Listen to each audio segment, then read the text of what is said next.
I'm Kelly Metcalf. I'm a prayer practitioner here at Ahiah, and I thank you for joining us for this morning's meditation, whether you're here or whether you're tuning in later. So I would like to invite you to sit in a comfortable position with your feet flat on the ground, because that helps your nervous system relax. And I would like to give you a message that I got from my very first meditation teacher many, many years ago. And he said, whether you ever think you've stopped the monkey mind for even a second or not, just that you sit with the intention of meditation makes a difference.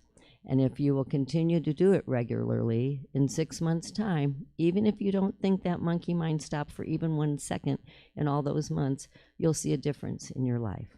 So it helped me to know to let that critical mind stop saying you're not doing it right, and just let my mind be, because that's the mind's job.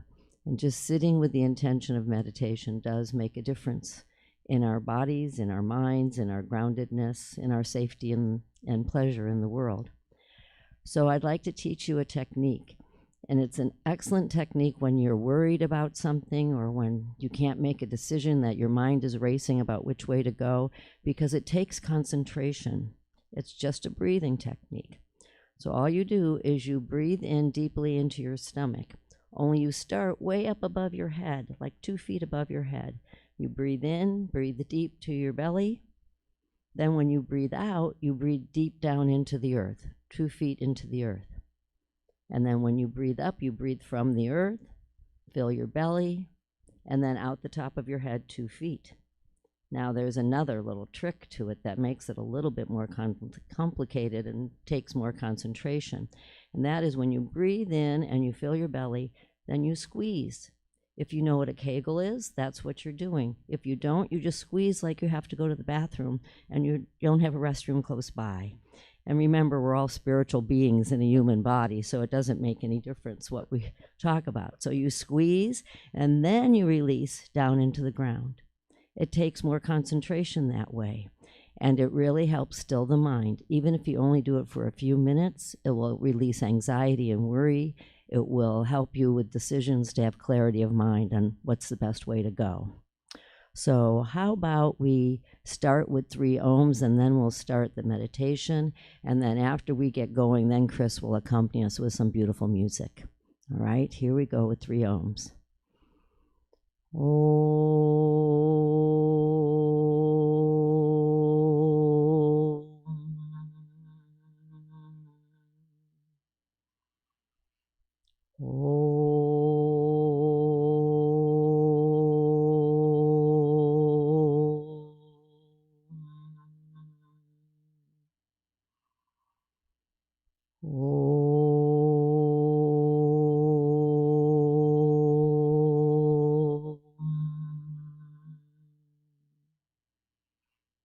So let's breathe together. From 2 feet above your head, down into your belly.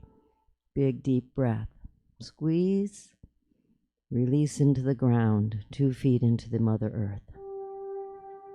And again, breathe up into your belly from the earth. Squeeze. And breathe out through the top of your head. 2 feet above your head, breathe in. Squeeze and hold. Breathe out into the earth. Breathe in up from the earth. Hold, squeeze, and then again up out the top of your head. And I'll let you continue in your own pace. Deep into your belly, deep into the ground.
breathing from way above your head, down deep into your belly. Squeeze and hold, and release down into Mother Earth. Then breathe up from Mother Earth, squeeze and hold, and release up through the top of your head out into the ethers. And if you catch yourself thinking, just put a smile on your face and say thinking with no judgment, only with love and peace, and let it be.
So gently bring yourself back into your room.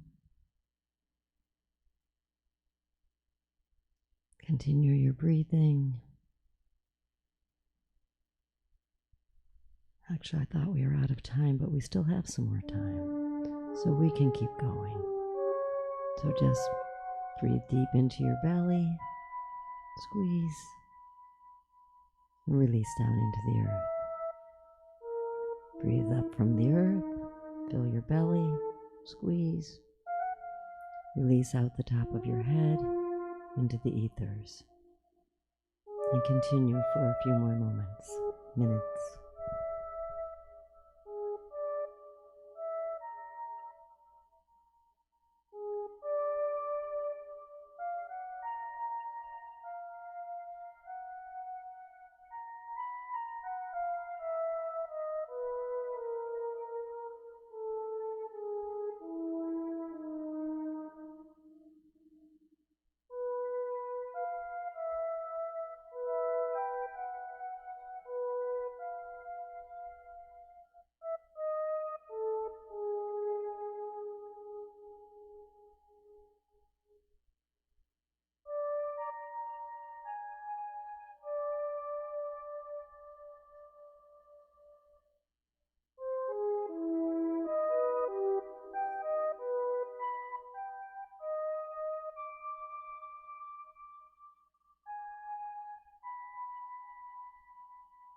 So gently now, bring yourself back.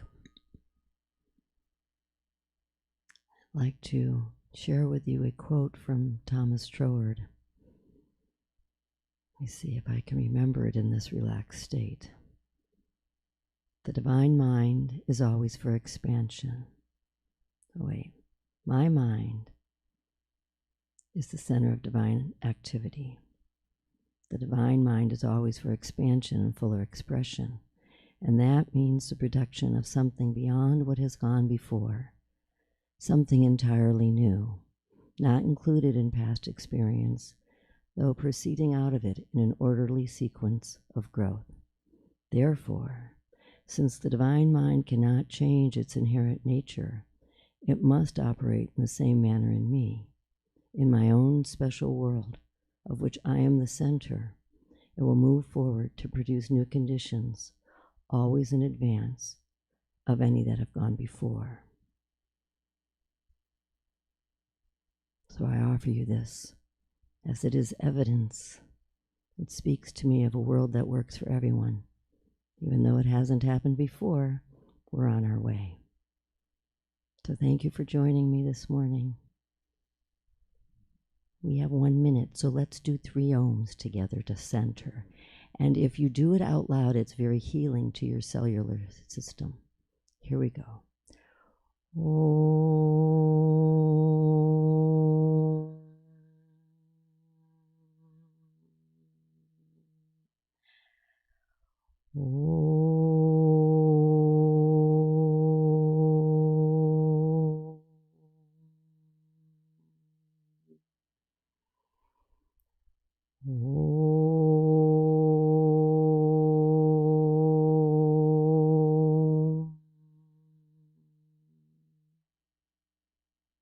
Thank you for your presence here today.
Well, good morning, Ahiah. Good morning. Welcome to live streaming and live service from the Ahiah Center for Spiritual Living in beautiful downtown Pasadena, California, USA. Indeed, we are here for God's party this morning, and it's a most auspicious day because we have with us right here in this very room the leaders of the 21st century. We have 1, 2, 3, 4, count them, young folks bringing in their energy, their consciousness, saying, yes, we are ready to rise up here in this new United States of America. Welcome. We give you love, family. We're so glad you're here with us to consecrate this service. And thank you, Kelly, for that beautiful meditation this morning. The silence in here was just palpable. I mean, you could really feel the presence. I mean, we've got a special space here. So if you're watching this over live stream, you might consider coming in live so that you could soak up some of this energy in person. So indeed. I'm Reverend Michael Bernard Lattimore, your guide on the side. I'm the assistant minister here. Our senior minister is Reverend Scott Olson. He's here live and in person too. We have our musical inspiration today, Elizabeth Hangan in the house. Elizabeth. And she's accompanied by the Sunday Band. That's Chris Glick over there tickling those keyboards. I know we've got Leon Johnson around here somewhere on the bass. And on percussions, holding the rhythm for us is Brian Menifee. Brian. And of course, we've got our technical director, stage manager. He's doing it all. Harris back there on the back managing our live streaming production. Gloria over there adjusting lights, doing sound. She's backing up the whole service. We would not be able to have service without Gloria. She makes sure that we could be fully heard and understood as well.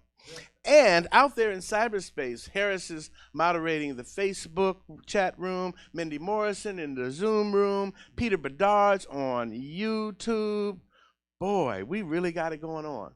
And our theme this month is reaching higher, reminding us that we can live our best life. And that we can come together as we do that to reach higher for what it is we want more of in life.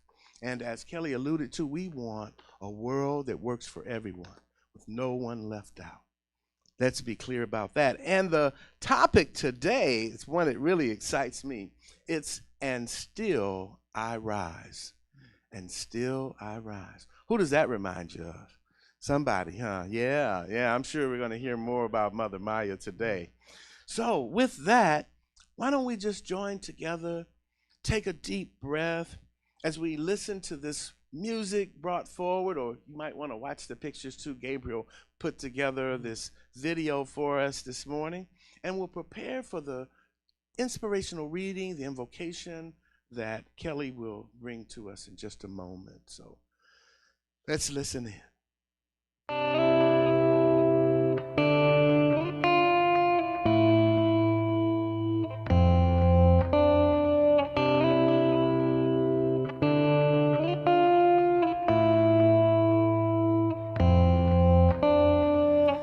Do you ever feel like a plastic bag drifting through the wind, wanting to start again?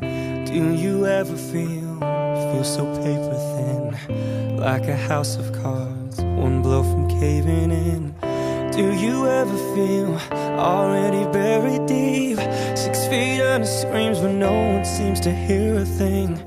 Do you know that there's still a chance for you, 'cause there's a spark in you, and you just gotta ignite a light and let it shine. Just own the night like the 4th of July, 'cause baby you're a firework. Come on, show 'em what you're worth and make 'em go as you shoot across the sky. And baby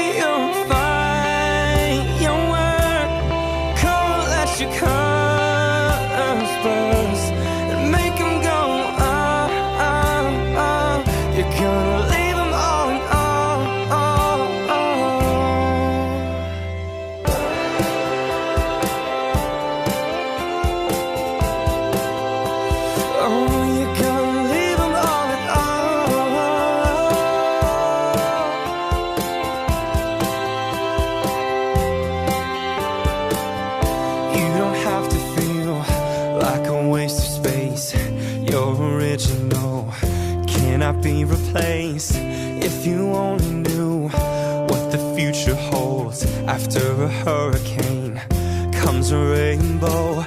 Maybe a reason why all the doors are closed, so you could open one that leads you to the perfect road. Like a lightning bolt, your heart will glow, and when it's time you'll know that you just gotta ignite the light and let it shine. Just own the night like the 4th of July. 'Cause baby, you're a firework. Come on, show 'em what you're worth. Make 'em go, as you shoot across the sky. Baby, you're a firework. Come on, let your colors burst and make 'em go, You're gonna leave 'em all in awe. So don't let 'em take your life for granted. You're the only one who needs to rule your world. When life leaves you feeling empty-handed, light it up and show 'em what you're worth.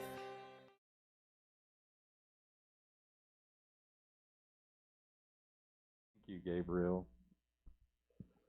So we're going to move to that one. All right. So let me take this off so I can be heard a little bit better. I'm caught up in it though. Good morning, everyone. My name is Reverend Scott Olson. I'm the senior minister here, and it is my pleasure to ask Kelly Metcalf to come on up. She's going to be doing our reading and invocation this morning. Let's give some love to Kelly. Thank you. I'm not used to being applauded for prayer, but let's turn within. As we just witnessed in that beautiful pictorial meditation, life is forever expressing. Life is unbelievable creativity and imagination. There's love and there's peace and there's joy, and it is present everywhere, this all-powerful one. In, through, as, each and every one present, each and every one we have ever known or are yet to know. It's all spirit. So I claim for each that we open our hearts and our minds and we embrace this truth in a greater way than ever before. That we each are spirit expressing, unique, magnificent, glorious. No matter what we've been taught or what we've heard, we are the unfoldment of spirit in human form. So I delight in knowing that we are blessed by this service. We are blessed by our presence as well as being a blessing. So I give great thanks for Reverend Scott and Reverend Michael and the musicians and Gloria and Harris and Deborah and Peter and all those behind the scenes that bring this together for us, for our inspiration, so that we may walk out these doors, whether it's the doors of this building or the doors of our home, with greater love, with greater peace, with greater understanding that we all are one. No matter our size or age or color, we're all spirit expressing. Just like the caterpillar and the cocoon are the butterfly. Look so different and yet all the same one. So gratitude for this service, for this place, for this philosophy, for this knowing. I release my word to the law that acts on it and makes it so. And together we can all say, and so it is. Amen and amen. Good morning. Like the Rev said, I'm Kelly Metcalf, and I'm very happy to be here with you. And I brought a reading that Reverend Scott asked that I would bring, and it is, as Reverend Michael referred to her, as Mother Maya's poem, Still I Rise. You may write me down in history, with your bitter, twisted lies. You may trod me in the very dirt, but still, like dust, I'll rise. Getting instructions from the boss behind the scenes. So let me start over. You may write me down in history with your bitter, twisted lies. You may trod me in the very dirt, but still, like dust, I'll rise. Does my sassiness upset you? Why are you beset with gloom? 'Cause I walk like I've got oil wells pumping in my living room. Just like moons and like suns, with the certainty of tides, just like hope springing high, still I'll rise. Did you want to see me broken?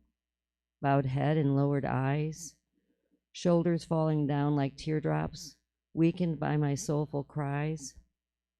Does my haughtiness offend you? Don't you take it awful hard, 'cause I laugh like I've got gold mines digging in my own backyard. You may shoot me with your words, you may cut me with your eyes, you may kill me with your hatefulness, and still, like air, I'll rise. Does my sexiness upset you? Does it come as a surprise that I dance like I've got diamonds at the meeting of my thighs? Out of the huts of history's shame, I rise. Up from a past that's rooted in pain, I rise. Like a black ocean, leaping and wide, welling and swelling, I bear in the tide. Leaving behind nights of terror and fear, I rise. Into a daybreak that's wondrously clear, I rise. Bringing the gifts that my ancestors gave, I am the dream and the hope of the slave. I rise, I rise, I rise. Namaste. Thank you, Kelly. I think that poem, I asked for her to read that poem because I think that poem speaks to us all, at a really heart level. No matter who we are, it is true for each and every one of us. So now I want to go ahead and ask our own Elizabeth Hangan to come on up. You're going to do the original first, right? Yeah. All right, come on up. She's got a song she's written just for us.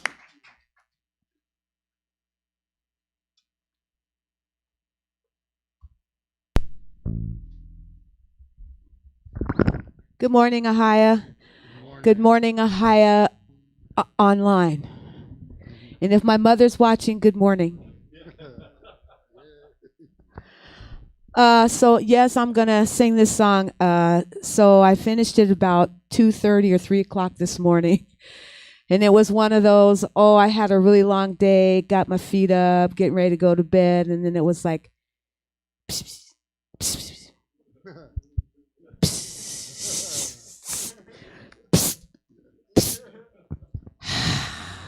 All right. So here's the result.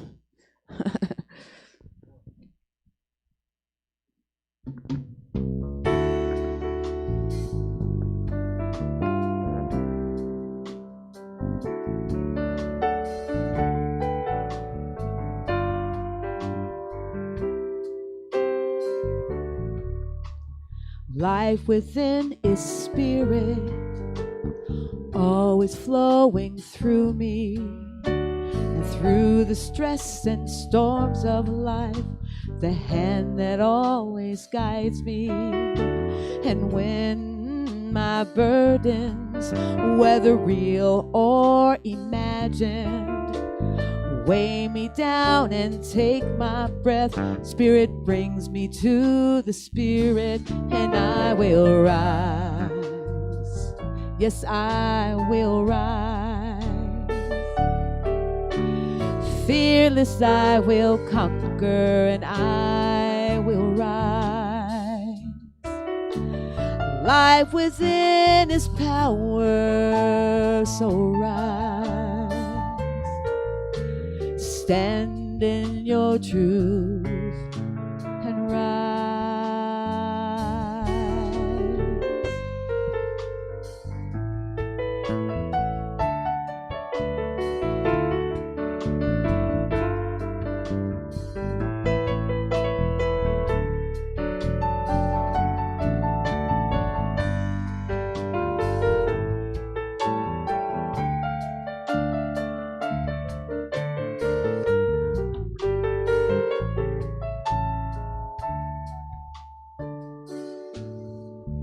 If you're feeling broken, just dig a little deeper and know that you are worthy of the goodness that awaits you. And don't put off till tomorrow what you can do today. Call on the Spirit within you, and you will find your way, and you'll rise. Oh, yes, you'll rise. Fearless, you will conquer and rise. Life within is power, so rise. Stand in your truth and rise. I will rise. I will rise. Fearless, I will conquer and I'll rise. Oh, life within is power, so rise. Stand in your truth, oh, and rise.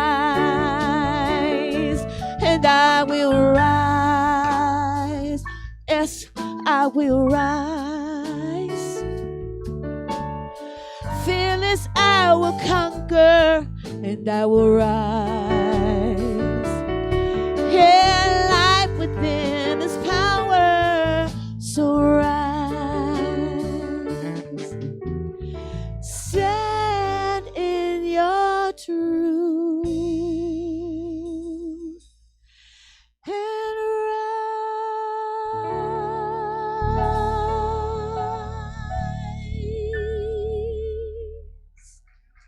My, Thank you. my. Thank you, Lord. And rise. Thank you, guys.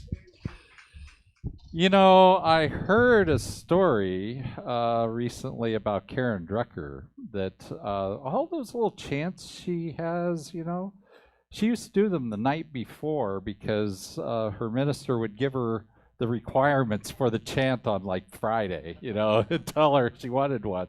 And so here you are. Maybe you'll get an album out of these. This is the second one, right? This second, third, okay, all right. We're on the way. We're on the way to an album. How many songs does it take to make an album? 7? Well, maybe next year. Oh, absolutely. I think it'd be wonderful. So, good morning, everyone. It's so lovely to see you guys. And it's so lovely to know that there are so many people watching us online. It's just beautiful. I love having you here. And I love connecting with you through the week. So if you're not here and can't talk to me today, you know, make sure and give me a call through the week sometime. I would love to chat with you. Our September theme, you know, it's the end of September, so we're almost done with it now, has been reaching higher. And so we got a little rocket showing up here. You know, we're just moving higher all the time with this. And we've been talking about a number of things. A couple of weeks ago, we talked about, celebrating Yom Kippur was a couple of weeks ago. And Chris, who grew up Jewish, was able to tell us a little bit about Yom Kippur, which is the Day of Atonement. But we changed it up so that it was at one-ment, and we talked about that. And then last week was all about having a rocky road, you know, and we even talked about ice cream. And I told you that if you like Rocky Road, if it's your favorite ice cream, you're probably a good listener. That's what they say, at least on the Dreyer's website, I think it was. And and so I also talked about how rocky roads create scars, you know, and a scar, it's not a badge of shame. It's also not a badge of honor. It's a pointer to what has been done. It's a reminder that maybe, just maybe, there's something left underneath that needs to be healed. And if we don't heal it, we talked about how that can lead to anxiety, it can lead to depression. And if that's the truth for you, you know, there's time to get help still. We can get help, whether it is out in the medical profession or we can help here. Because I know that when we heal, we can heal. You know, and I talked about it. In fact, this philosophy was founded on the idea that we heal ourselves. That was how this New Thought movement started with Quimby and Mary Baker Eddy and all of them, including our own Ernest Holmes, knew that we could heal ourselves. And I told you about getting 2 teeth removed last week. You know, tap, tap, you know, as they were getting the roots of the teeth out, tapping away. And I'm just thinking, I am filled with the peace, the wholeness, and the order that God is, to full and overflowing. You know, and the truth is that I haven't taken any pain medicine. Don't need it. I don't have any swelling. Hasn't happened, you know. So I do know that this process, this stuff that we teach here, it does work. And so we've got a lot more to say, though, today. And I'm going to ask Reverend Mike, the assistant minister here at Ahiah, to come on up. He's going to tell us a little bit more about what reaching higher means to him.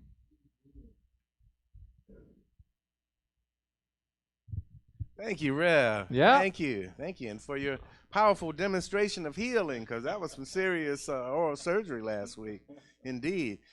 And thank you, Elizabeth, for saying yes and listening, because you really brought it into the room. Boy, whew, I think your song actually was my power talk. I don't know if there's much more I can add to that. Life within is power. Life within is power, so rise.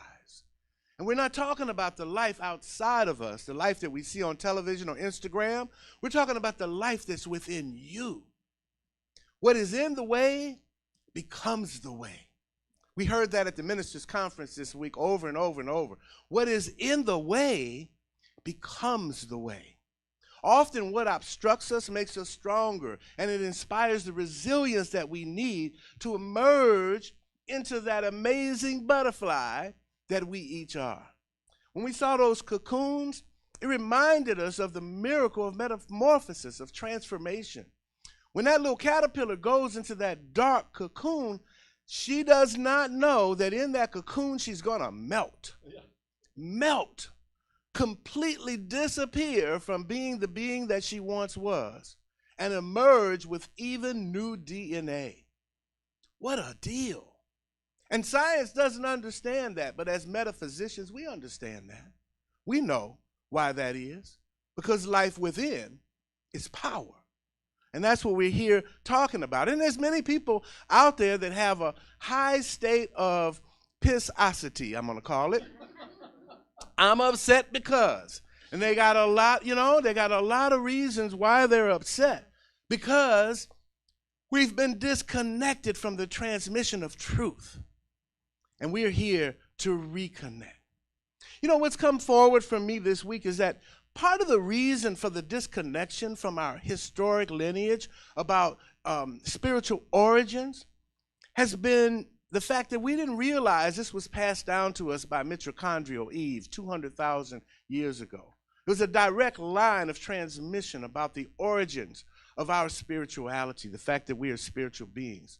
Because truth, real truth, esoteric truth, which is the higher realm, is rarely written down. Rarely written down.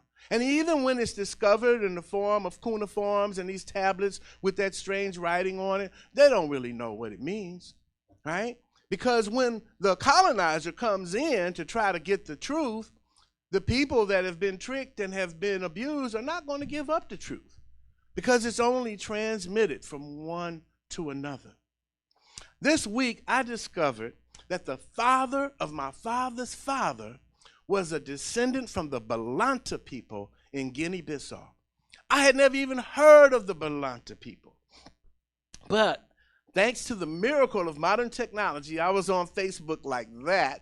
I found a video of a griot, one who transmits the story of what happened that he got from his mother and father, who got it from their mother and father, who got it from their mother and father, thousands of years ago. And this griot told the story how 6,514 people were taken from the Balanta people. They counted them. They knew their names. It's not written in any history book on the planet Earth. You could never find this information anywhere else except from the lineage, the direct transmission to this griot, this storyteller. He carries the story inside of him. And he says that, his people were tricked. Some of them said, oh, we're going to give you a job. Come on, hop in, right? And they never returned. Others tried to be forcibly taken. But he said that the Balanta name is called those who resist, and that they resisted because they knew the truth. So the idea that thought is creative is as ancient as humankind. And it originated in Africa with mitochondrial Eve 200,000 years ago. And we know that the Spirit downloaded it to her so that she could pass it to her children and to the children of her children's children, which includes us here today. The idea that thought is creative and that when we get together that we can coalesce, that we could create a world that works for everyone, it's a dangerous idea. But we have manifested it. I mean, this building, we bought this building with no money. For those of you who weren't around, didn't know the story, we bought the building through consciousness.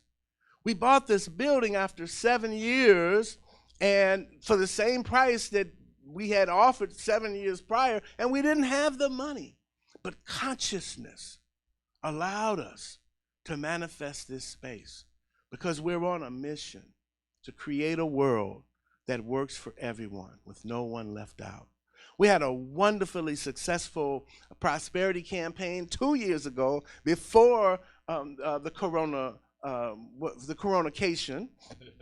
And even though we didn't have a prosperity campaign last year, we did all right. We ended up coming out into the black, which was, it was really a manifestation of consciousness. The idea that we can come together and we can support one another, that we can support this love that's emerging. So we have actual proof that this thing works. In Sanskrit, one of the first written languages besides the Adinkra language, which I have here, this symbol means to know God, to accept God. It's an Adinkra language. It's similar to Sanskrit, and not many of the archaeologists understand Adinkra, and they don't see the corollary between this language and Sanskrit. But this says to know God. There's a proverb that encapsulates the truth being transmitted to one another.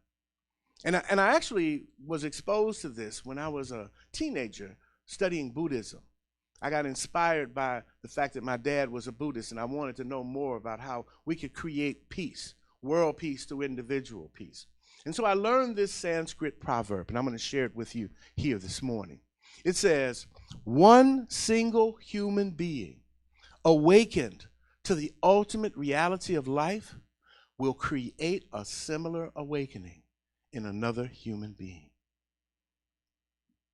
I'm going to say it one more time. One single human being awakened to the ultimate reality of life will create a similar awakening in another human being. My grandmother used to say it like, boy, if you hang out in a barbershop, you're going to get a haircut. Be careful who you hang out with, because consciousness, it's catching, right? So conversely, when I rise, a single human being, I take all with me. Christ, the master teacher, said in John 12:32, and if I be lifted up from the earth, I will draw all men unto me and women, reminding us that when we uncover that Christ presence inside of us, that magnificent light, that power within that Elizabeth sang about, we will create a similar awakening in another human being, in our children, and in their children, those who are yet to be born, in our ancestral line, in our neighbors, and those in the supermarket, at the doctor's office, and those who we hold in our mind's eye right now, because we can see their suffering, we can feel it. When we know the truth, when it's known anywhere, it's known everywhere. Remember that for the plant to rise from the seed, it must first incubate, it must be fertilized, it must germinate. And there is a time for all these things to happen. So in school, we get the lesson, and then they give us the test. In earth school, we get the test, and then we get the lesson. So whether you're in a test now, or you just finished the test, or you're about to go into a test, know that you have the notes that have been passed down to you from your spiritual mother. God always wins. For in this play, what the Hindus call Leela, God's play, we know that the divine is always at play. We know that we signed up for our role, that we were souls that said, yeah, I'll get born again. I'm going to go down there and I'm going to assume this role. And all we have to do is follow the script and allow ourselves to rise. For as Mother Maya Angelou said it, just like moons and like suns, with the certainty of tides, just like hopes springing high, still I'll rise. And so from the ancestors to you, I bring a message this day. There is a divine intelligence in you, and you can use it to awaken yourself and to awaken those around you. You cannot fail in your mission, for you are what it is, and it is what you are, and it always wins. So you will always rise. Just remember to say to yourself daily, yes, I will rise. That's my story, and I'm sticking to it. Thank you, Rev. I will rise. Absolutely. And so this week's talk title is And Still I Rise. And Kelly did such a beautiful job of reading that poem. And, you know, I was thinking back to the first time that I ever met Maya Angelou. Now, this was not in person, but on the TV.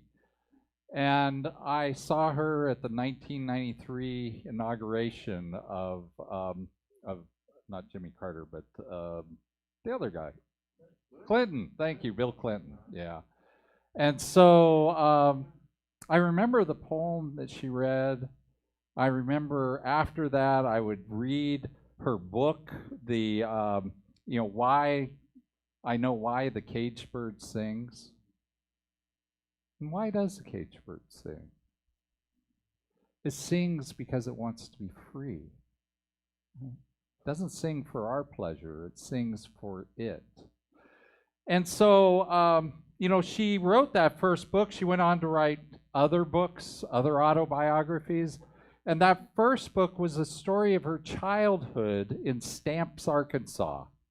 And I remember a couple of years ago, I did a talk and I included some stuff about Maya Angelou, and I remember being shocked that I had lived 15 miles from where she grew up. I had lived on a ranch in Arkansas, in a tiny, Stamps, Arkansas is only 1,000 or so people. And, that was 10 times bigger than Willisville, Arkansas, that had 100 and some people. I have such fond memories of Willisville, Arkansas. I remember the first day of school, I walked in there, and this school was a school, it was first and second grade together, third and fourth, all same way, two years together, all the way up through their senior year. And I walked into that school, and this was a few months in, because I had started first grade in San Diego. So I come here, and they're teaching them to count. 1, 2, 3. And I walk in the door, and the teacher looks at me, and she goes, "Do you know how to count?" I was incensed. I was 6 years old. Of course I could count. I had a brother that was 5 years older than I was. I had a World Book Encyclopedia. This is, I'm a physicist, so remember this. But, I remember learning how to count the big numbers by going to the World Book because it was numerated throughout the whole thing linearly. It didn't break. And and I would just turn the page, 1,127, 1,128. And then that same day, I remember being told by a boy a joke. Well, sort of a joke. He said, "Do you know what the difference between a Yankee and a damn Yankee is?" He says, "A Yankee comes to visit. Damn Yankee stays." And he was talking about me. I mean, I didn't get it at the time, but I get it now. I'm sure he did not make that up, right? It was a town of 100 and some people. I'm sure everybody knew that these Yankees had moved into town, and the father had probably told it to his son or to a neighbor or something. So the point of the story is in 1967, the schools were not integrated in Willisville, Arkansas. And Maya Angelou came from a time before that. She was born in 1928, a month before, almost to the day, a month before my mother was born. And so they were contemporaries, living probably not far from each other for a while. I don't know. She might have escaped stamps by that time. She probably had. But, it's just amazing how paths cross. And what I was thinking is absolutely she rose. She rose much farther than I rose. Not only from the end point, but she started even at a more humble place. And so I want to read one of the stanzas from that poem that Kelly read. It's Maya Angelou. Let me see if I can show it here. There we go. It says, "You may shoot me with your words. You may cut me with your eyes. You may kill me with your hatefulness. But still, like air, I rise." And that's what we do. It made me think about, rising. It made me think about being at Big Sky Retreat. I told you a couple weeks ago I had just gotten back and I had gone to Big Sky, Montana, which is up at 7,500 feet. Well, air's a little thin up there, right? So I had been up there, and when I was there, David Alt was the keynote speaker, and he spoke for a couple hours at the beginning, a couple hours towards the end. He's a marvelous speaker, and he had a marvelous story to tell us that first day.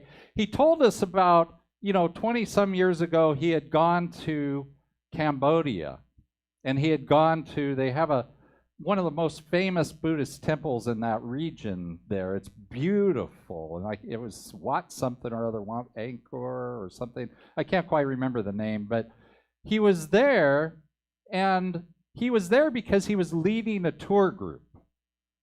And people lead those tour groups because if you get enough people, you go for free, right?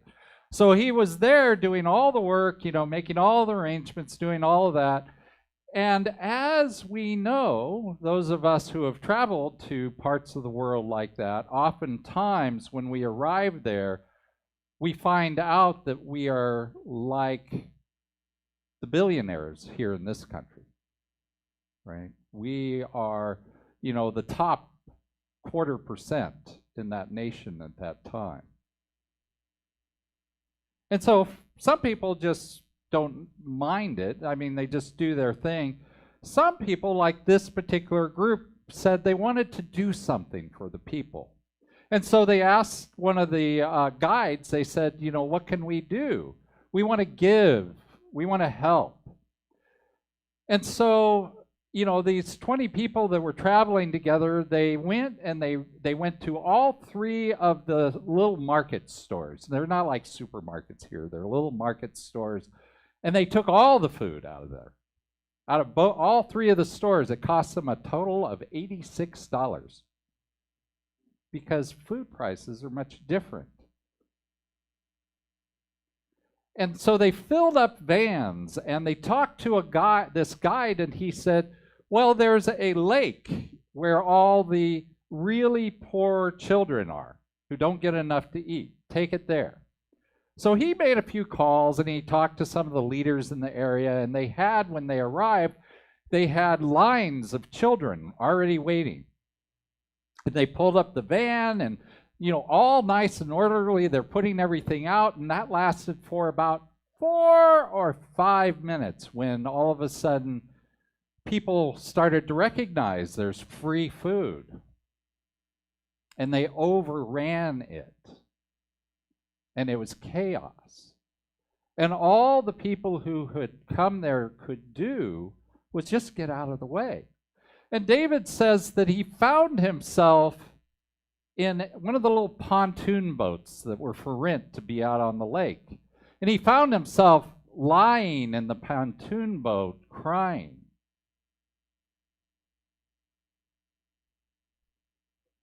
And saying to himself over and over again, I am available. I am available to do whatever needs to be done. And David, since then, has created an organization which I've given money to. I think it's a good one, that goes out, and he's learned his lesson now, not to do tourist type of giving, but to do organized giving. And he's working with organizations that are embedded in the area and doing good work. He was the minister at the Atlanta Center for Spiritual Living for quite a while, and he's moved on. David Alexander has taken that one. And now he's doing that full time. That's what he does, is he works with his foundation. And so, out of that phrase, I am available, it's got power to it, doesn't it? I stumbled across that phrase in my fiction writing when I was in my 20s. And I realized the power of it in fiction. And I've seen the power of the phrase, I am willing, in my life. I've been playing with this for, a lot of years now. And I am willing, I've come to recognize that phrase is at the very core of so many stories. Because if you think about it, we all know of the hero's journey. Joseph Campbell, calls it this, and he lays out what this means. But it basically means that, a person is called to come from where they live, out of obscurity, onto a journey that goes somewhere where they learn something, they bring that back, and they change the world because of it. Ulysses was one of the, a story of that. Ulysses in the Iliad. Harry Potter is a similar type of story. He goes off to Hogwarts and he learns and he comes back and he changes the world around him. I got another story for you.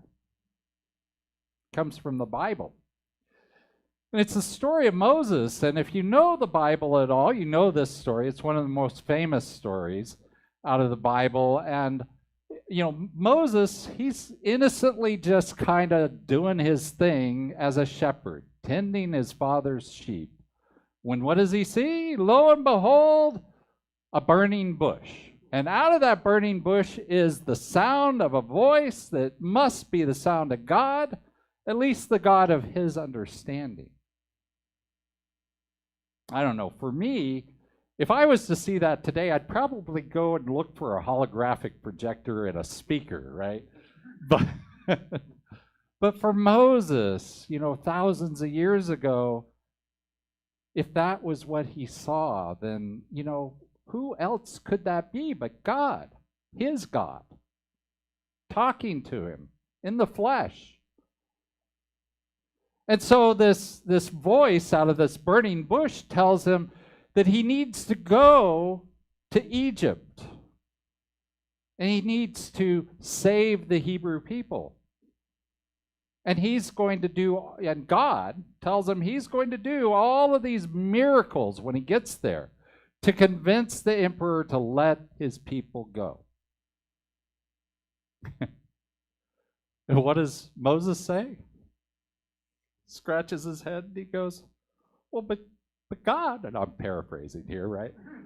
But God, I don't speak very well. I'm not up to this. Really? Really?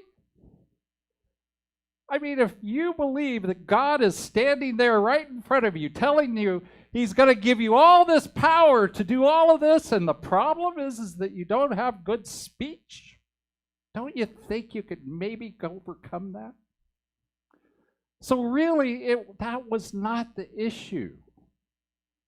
The issue was that Moses was standing there going, am I willing? Am I willing to do this? And God tells Moses, you can have your brother to speak for you. That's okay. Just go. And Moses goes, and we know the story, right? Miracles abound, and the Red Sea, parts, and the slaves are free, and what a wonderful story. And it comes from his saying yes. Comes from thinking, am I willing? And eventually, no matter how hard it was to say, saying yes is the story. Now, for us, I don't know about you, but I haven't seen any burning bushes. You see anybody burning bushes, Rev? No? That doesn't mean that Spirit doesn't speak to us. But Spirit, for me, Spirit speaks to me through that still, small voice inside. Spirit speaks to me through suddenly, seeing a billboard and going, oh, look at that. Or hearing a song on the radio and going, oh, I know what that means. Or having this sudden thing that I need to go call a friend they're in need. And each time Spirit speaks to me, I get to think, am I willing? And if I am, then I need to act. I need to put motion behind that. So I was thinking about rising through the air, and still I rise. It got me to thinking of Superman. Rockets and Superman, But Superman, think about Superman. He just rises up there. And that got me to thinking of Christopher Reeves, because he was the original Superman. Back he was 24 years old when he got the part to play Superman. Imagine the change. He had never done anything big before, and all of a sudden he has this huge movie, and that was a blockbuster movie. In today's dollars, it made $1 billion in revenue. $1 billion. That's a lot of dollars. And so he did that one. He did 3 more. Don't watch the 4th one. It's not any good. But the other 2 are pretty good. So he had 3 really good movies.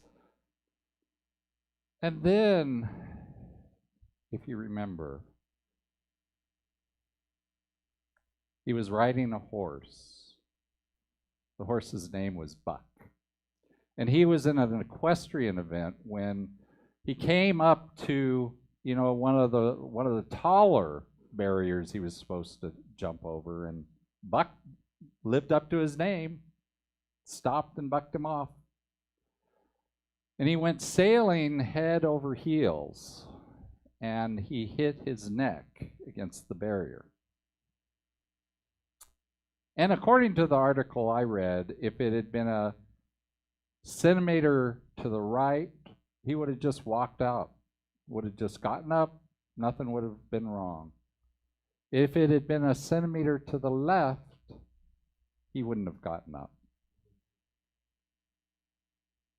So exactly where he hit, he broke his neck, and he was put into a wheelchair, paralyzed.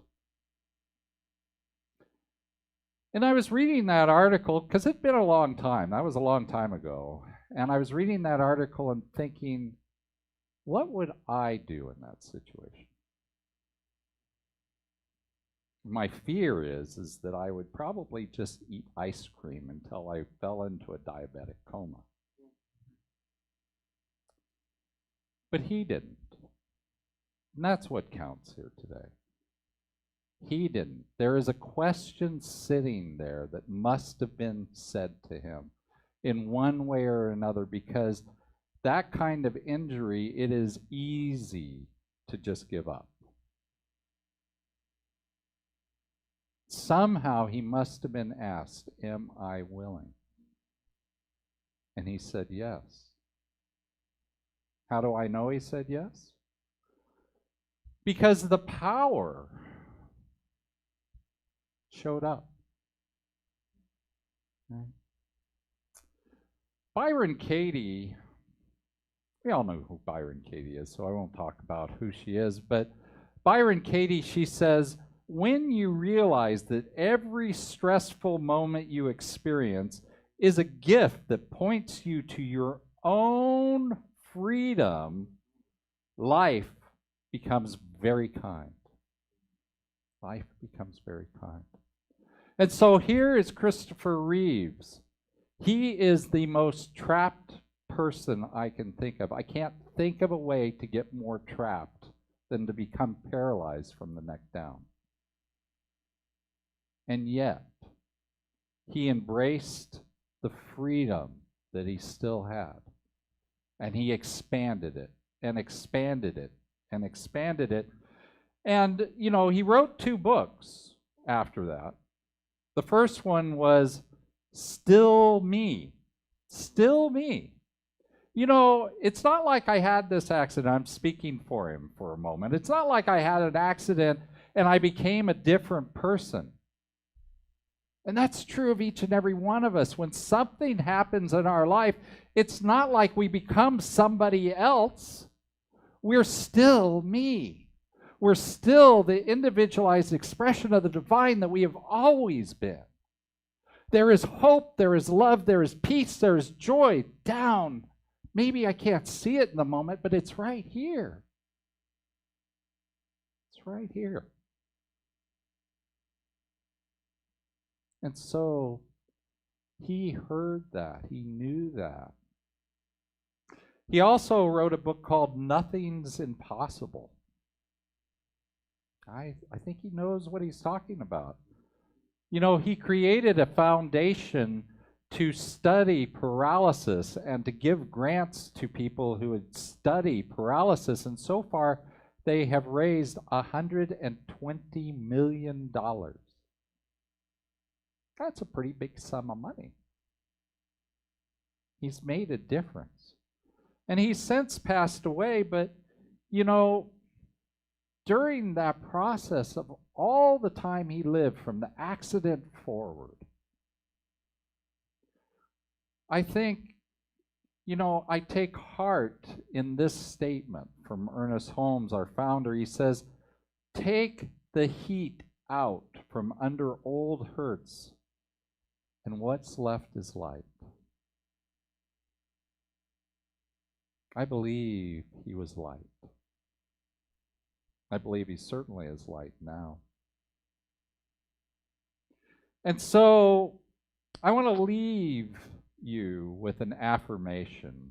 It's shown here on your screen right here. And if you would, just read along with me. The power of spirit rises in me, and I am free.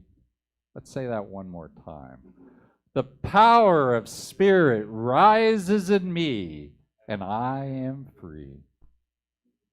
So as you go out into your week, what I'd like you to remember is I'd like you to remember these stories of these people, Moses and Christopher Reeves, and all the other ones I've mentioned. And just remember that inside of us, there is always this voice that's asking, are you willing? Are you willing? And we get to say yes or no. It's our choice always. And I want you to recognize that by being willing, what you're really doing is you're pointing the way to your own personal freedom. If you're feeling trapped, you need to double down on the listening, on being willing to move forward so that you can move forward with joy, confidence, and ease so you can become the light that you were meant to be. And as always, if you're not quite sure what all of this means for you, just let Spirit guide you. Thank you, and namaste.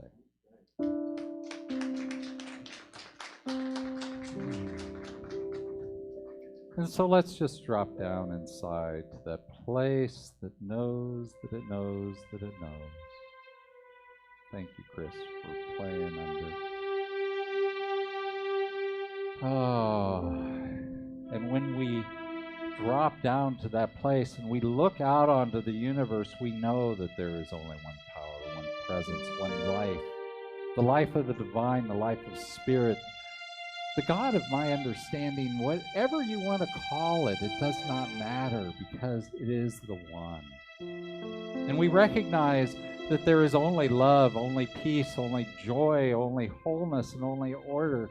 And it all emanates from this one source, and it creates into our lives with ease and with grace because we are that which it is. We are that life. We are that power. And so the love flows through us. The peace flows through us. The joy, the harmony, the wholeness, the order, and the freedom. There is nothing ever in our lives that can constrict us because we are the freedom that God is. And so it's from that place of knowingness that I speak my word as the truth of each and every one of us here today. That this life, this power, this presence that God is us. And so we get to move forward. No matter what the circumstances are, we get to move forward on a path that is easy and filled with grace. We get to move forward whether we've fallen from our horse, been fired from our job, had something going on in our bodies, whatever it is. We get to move forward because we are free and we create and we move and have our beingness in, as, and through the divine itself. And so I just give thanks for that knowingness, and I release this prayer to the law, this power that just creates and says yes. I release this word to that. And I just know that life and God are good and very good.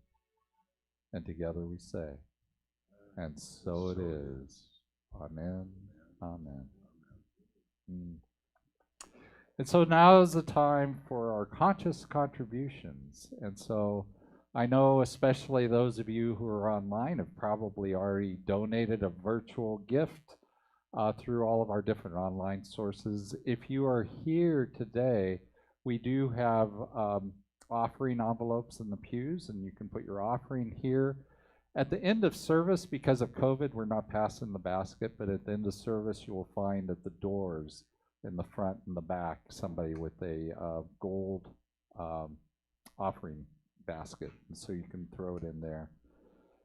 And so if you are online, or if you're here and you want to do it virtually, we have three different ways of sending in money.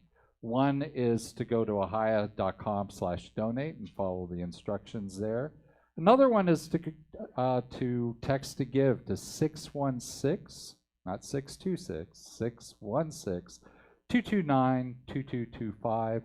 And last of all, you can feel free to send a love offering here to Ahiah.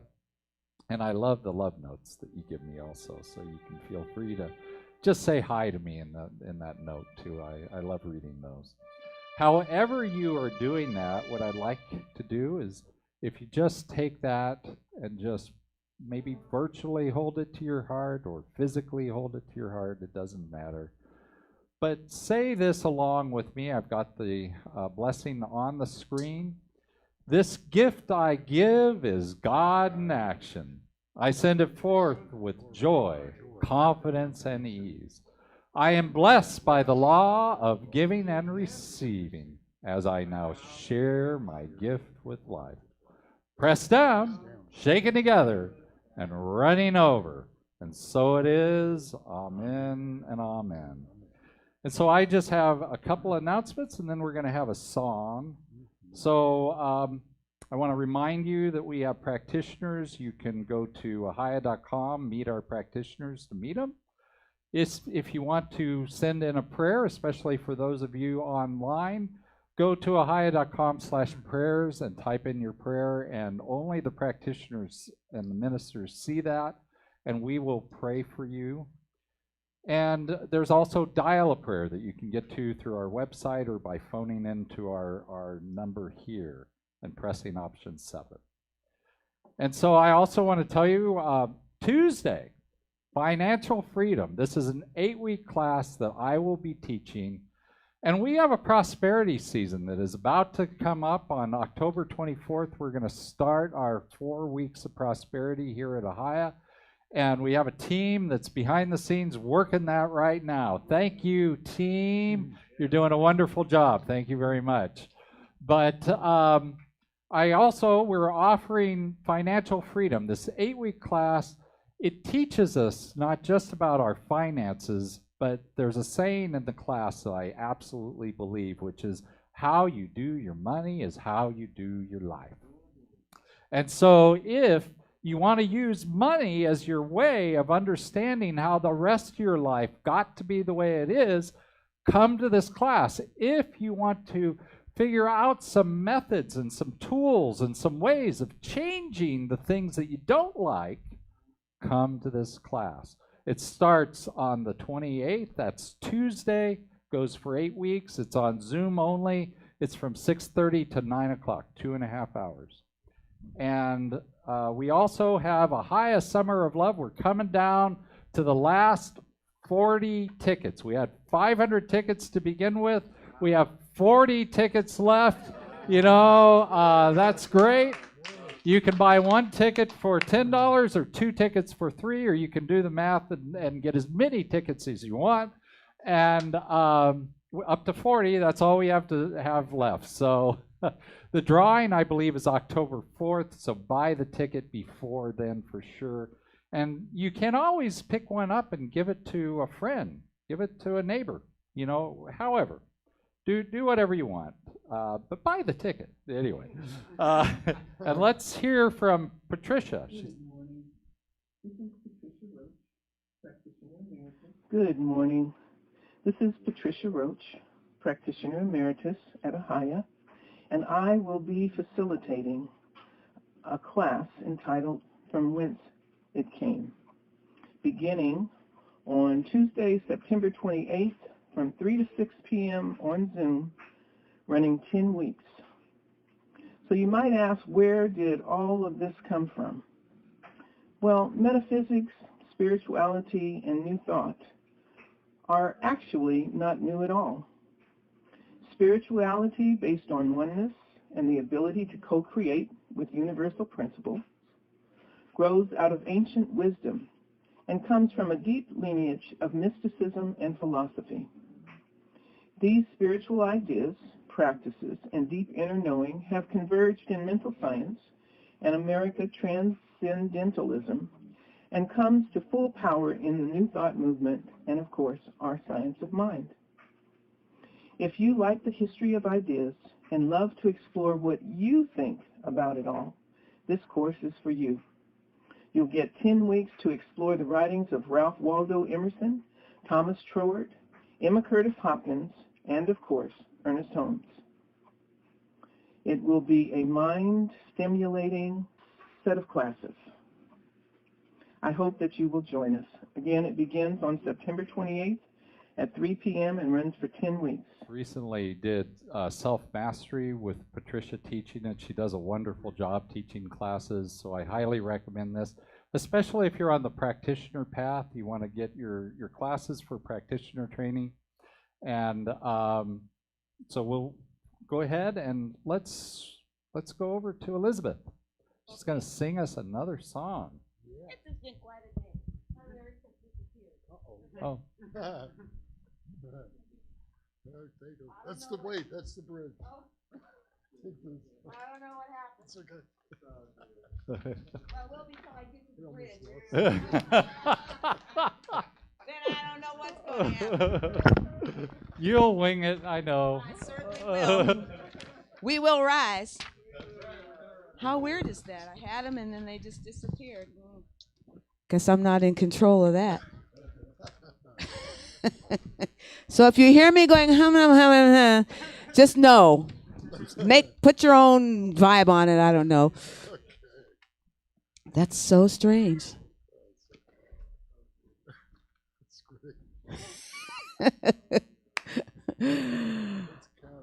Okay. Wow. Mm-hmm.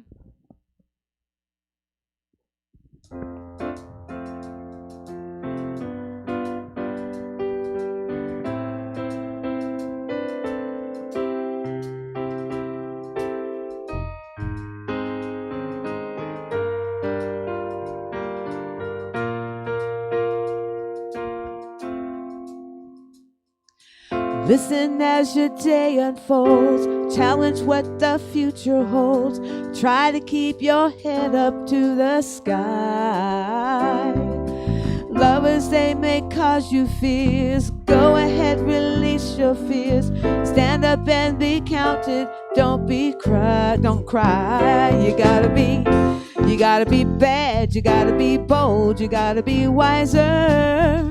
You gotta be hard, you gotta be tough, you gotta be stronger. You gotta be cool, you gotta be calm, you gotta stay together. All I know is love will save the day.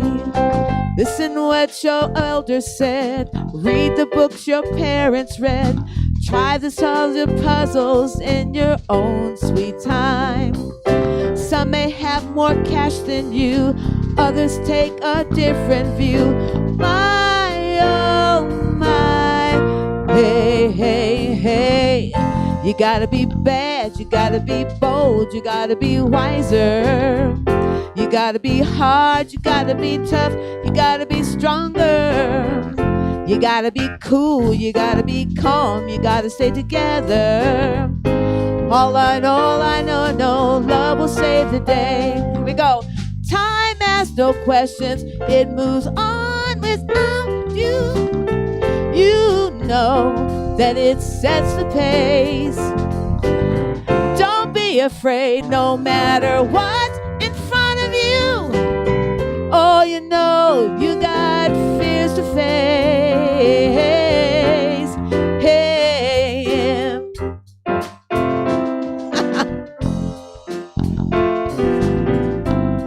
Wait, I gotta recover from that.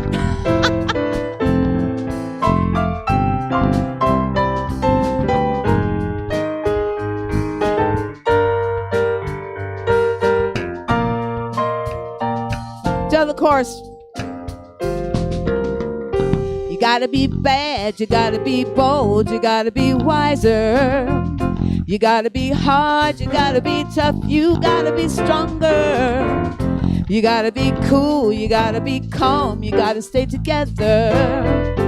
All I know is love will save the day, yeah. Gotta be cool.